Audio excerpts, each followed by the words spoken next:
I got the phonograph hooked up to the amp, which is hooked up to the preamp. So the phonograph, preamp, through the bad cable, which I got to repair using jumper wires, going into the radio system, which goes back to the power supply, and then back out through the output tubes to the speaker. And the antenna, of course, is not used for the radio. So, turn off. I put it on manual. Now this is going to turn only because I'm working on the bottom. I get the bolts out, but I got the new cartridge in. And I'm going to put the old cartridge in while I'm working on it.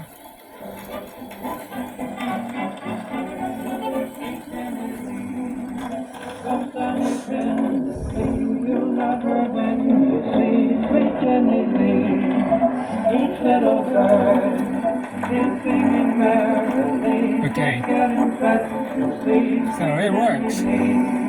I already did some work on it. I'm still working on it. And that's at 83 volts, 0.7 amps. That's good enough for me.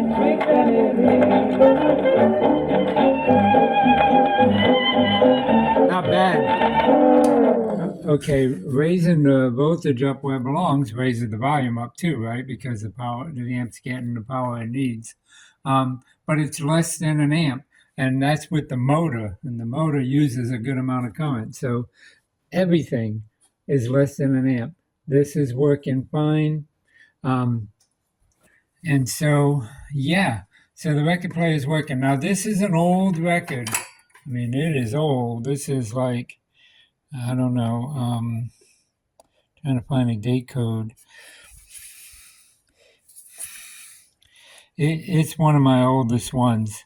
So, it don't sound great because I can't find the date code on it. Anyway, I have some newer 78s that are not as old as this, so it should sound better. But if it plays this, it'll play any 78. This is a shellac disc. You drop this, it shatters in 100 pieces.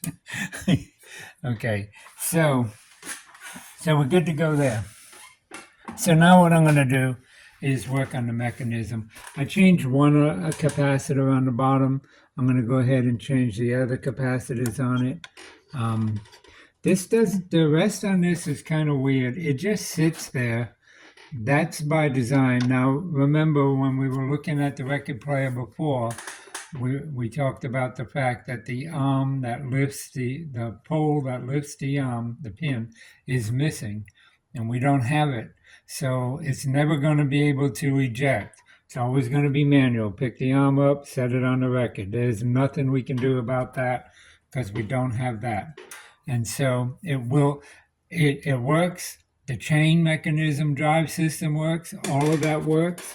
However, it's going to be a manual unit. That's all it's going to be. You don't ever want to put this on auto. Well, other than that, the unit works great. So I'm going to fix the cable. I'm going to finish lubricating. I lubricated some, but I'm going to finish lubricating the bottom. I got to attach this back. It just basically has a little disc. That disc there with the little screw in it goes in the bottom of that, holds it. I just undid it so I could get the platter off to service the motor.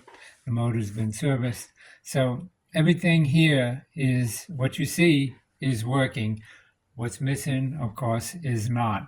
And of course, this cable is a mess, right? I just got these.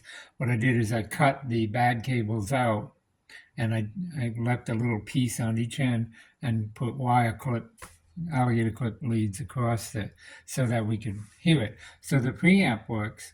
It's been recapped. So far, everything's great. Everything's working good. And as soon as I fix this, do a little bit more on this unit will be ready to go back in the case, and that's where we'll be.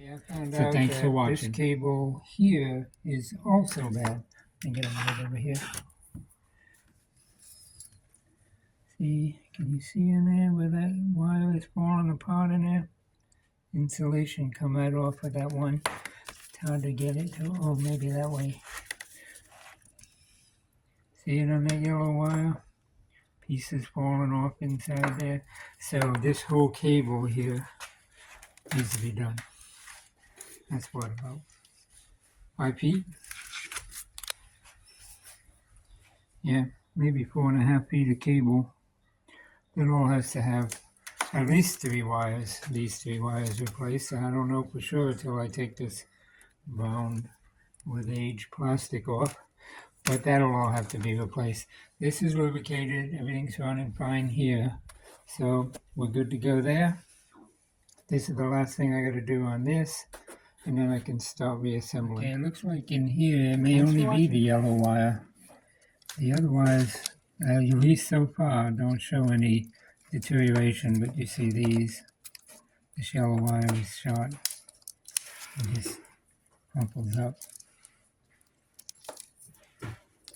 So that one's bad, but the others seem okay.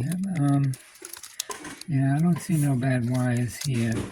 So anyway, might be able to just change that yellow wire at that point, but these 3, of course, were all bad. So that's where I'm at. Thanks for watching.